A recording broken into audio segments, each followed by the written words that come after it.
Hola, ¿cómo estás? Te doy la bienvenida al módulo número 3, la segunda parte de todo este módulo. Vamos a empezar hablando. Acá te traje segunda parte del proceso en rebeldía, muy lindo. La rebeldía, también llamada contumacia, es la situación procesal en la que se encuentra la parte que, teniendo domicilio conocido, habiendo sido debidamente citado en él, no comparece, o sea, no se presenta dentro del plazo de la citación, o que habiendo comparecido posteriormente lo abandona, porque puede pasar y pasa. En estos casos, la parte contraria podrá pedir al juez que declare a la otra en rebeldía. La declaración de rebeldía tiene importancia, dado que a raíz de ella se producen efectos sobre la forma de notificar, las medidas precautorias, la prueba, la sentencia, los hechos alegados por la parte que pidió la rebeldía y las costas. Los requisitos son que el que va a ser declarado rebelde tenga domicilio conocido, que haya sido debidamente notificado, ¿sí? Que no haya comparecido al juicio dentro del plazo de la citación, porque hay un plazo, o habiendo comparecido, posteriormente lo abandone. Que haya petición de parte contraria para que se declare la rebeldía. No puede ser de oficio, sino a pedido de parte. Los efectos. Efectos sobre el curso del proceso. El proceso, a pesar de la rebeldía, sigue su curso normal, no importa que no esté la otra parte, con la parte que sí está presente. O sea, la rebeldía no detiene el curso del proceso. Efectos sobre las medidas precautorias. Declarada la rebeldía, pueden decretarse contra el rebelde a pedido de la contraparte las medidas precautorias que sean necesarias, embargo, secuestro, medidas no me sale, cautelares, para asegurar el objeto del juicio o el pago de las costas si el rebelde fuera el actor. Esta pretensión tramitará por incidente, o sea, aparte. Efectos sobre la prueba, apellido de parte, siempre es apellido de parte. El juez abrirá la causa prueba o dispondrá su producción según correspondiere al tipo de proceso. En su caso, podrá mandar a practicar las medidas tendientes a esclarecer la verdad de los hechos autorizadas por el Código. Efectos sobre la sentencia y los hechos alegados por la parte que pidió la rebeldía. Llegado el momento final del proceso, el juez deberá dictar sentencia conforme al mérito de la causa, o sea que va a revisar las actuaciones y verá. Efectos sobre las costas. Serán a cargo del rebelde las costas causadas por su rebeldía. Comparecencia del rebelde y cesación del proceso en rebeldía. Si en algún momento del juicio el rebelde se presenta, es decir, comparece, cesa el proceso en rebeldía, se lo admite como parte y el proceso continúa adelante con su intervención. Pero, debido al principio de preclusión, visto en las primeras clases, los trámites no cumplidos oportunamente ya no se puede, ¿sí? Es por eso que recordemos que tiene una etapa donde se pueden presentar y alegar pruebas. La pretensión y sus elementos. Vamos a cambiar de tema. En el caso, es el acto cuya virtud se reclama ante un órgano judicial, diferente a una persona distinta a la resolución de un conflicto suscitado entre dicha persona y el autor de la reclamación.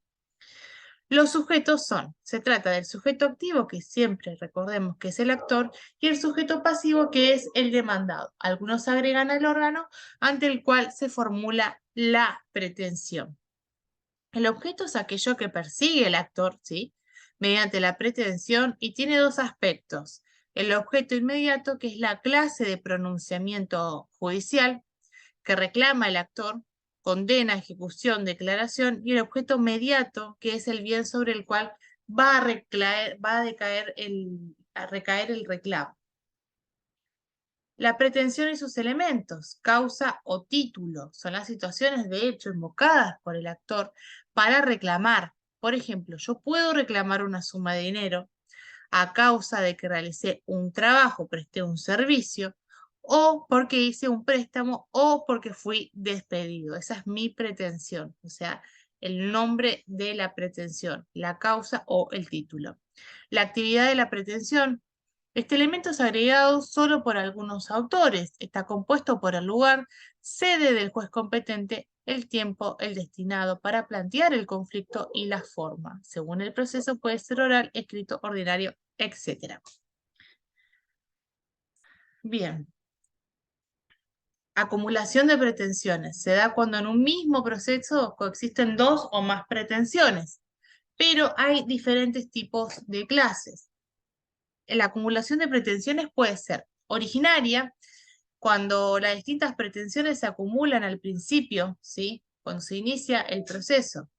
Sucesiva, la acumulación se va produciendo a lo largo de todo el proceso. Y la acumulación originaria, a su vez, puede ser objetiva o sucesiva, o subjetiva, perdón.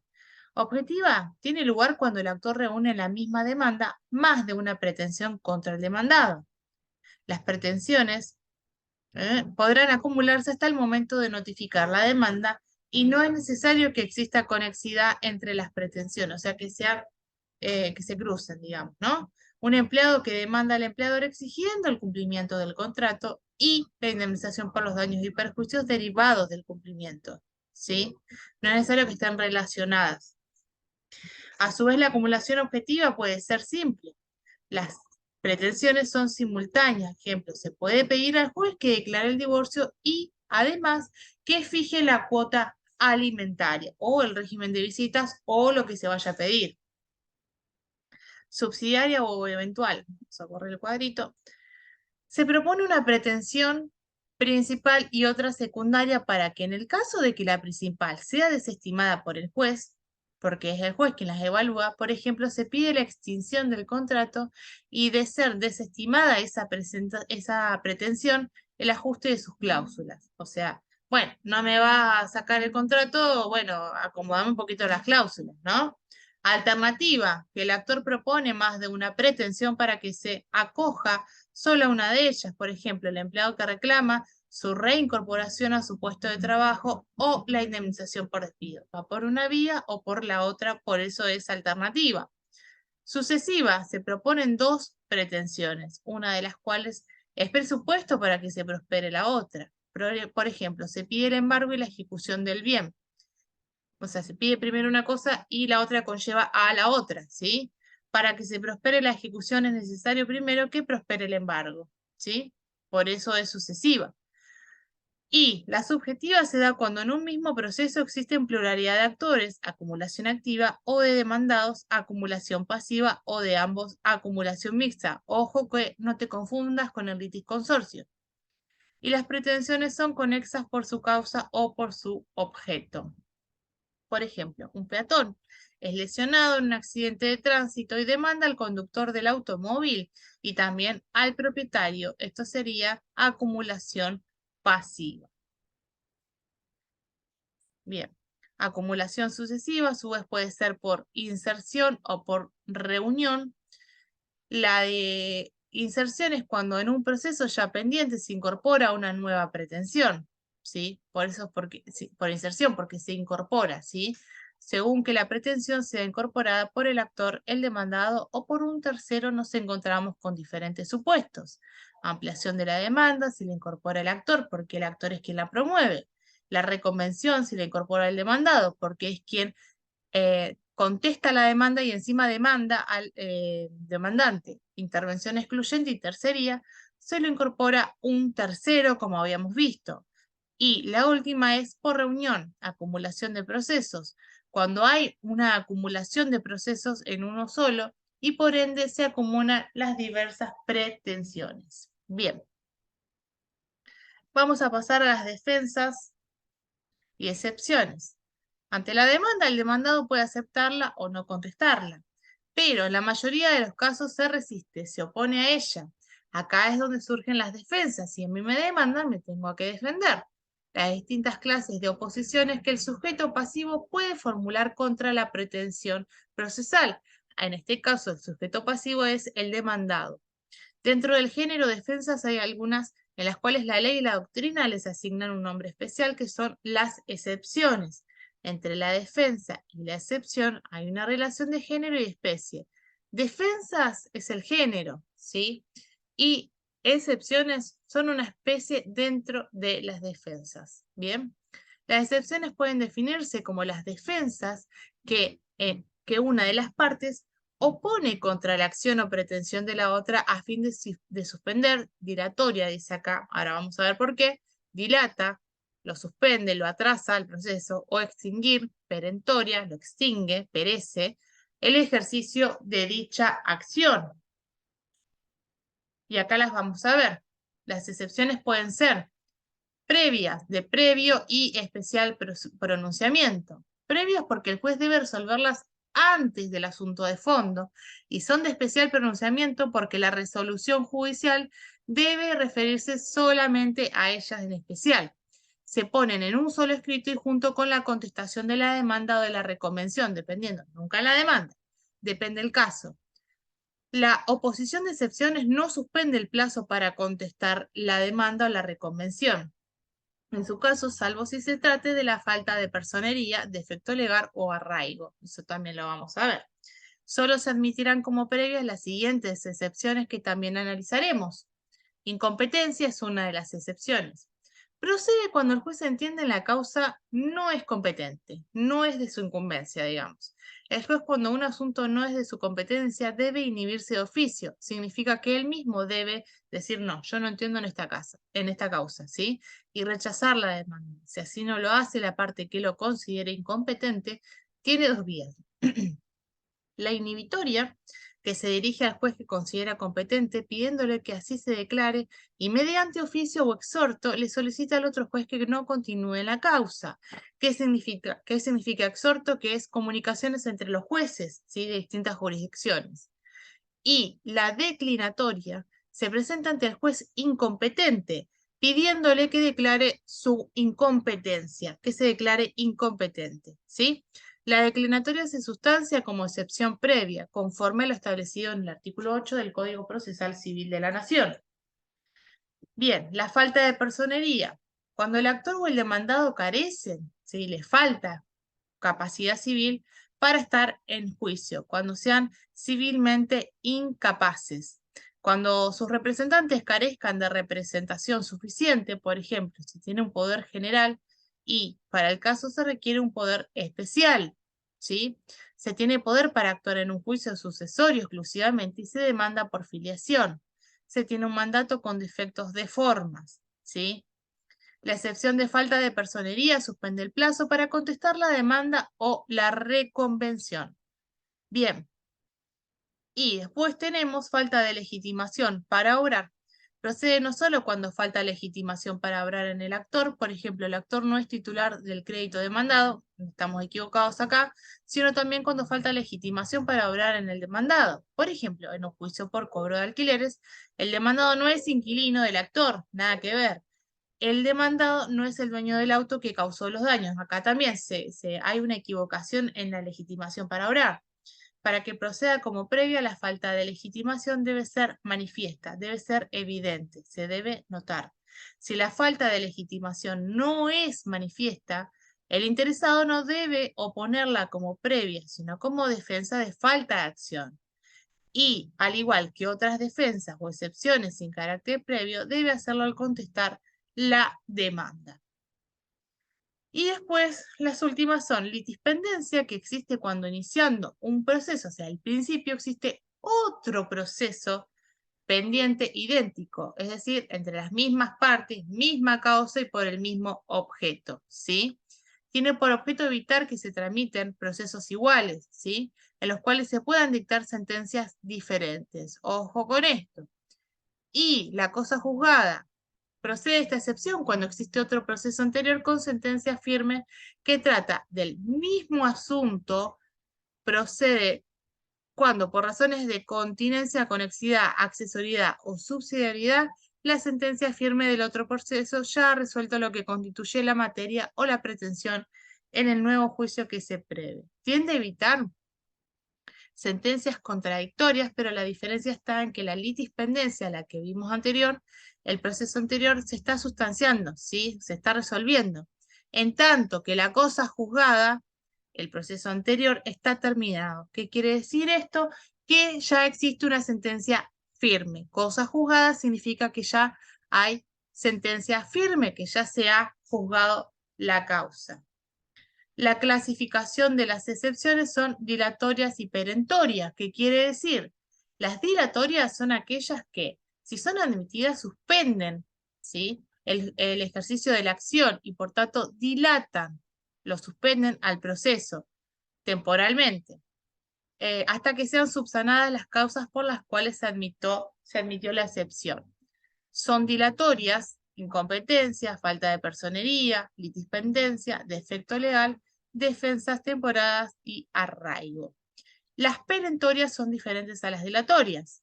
¿Por qué?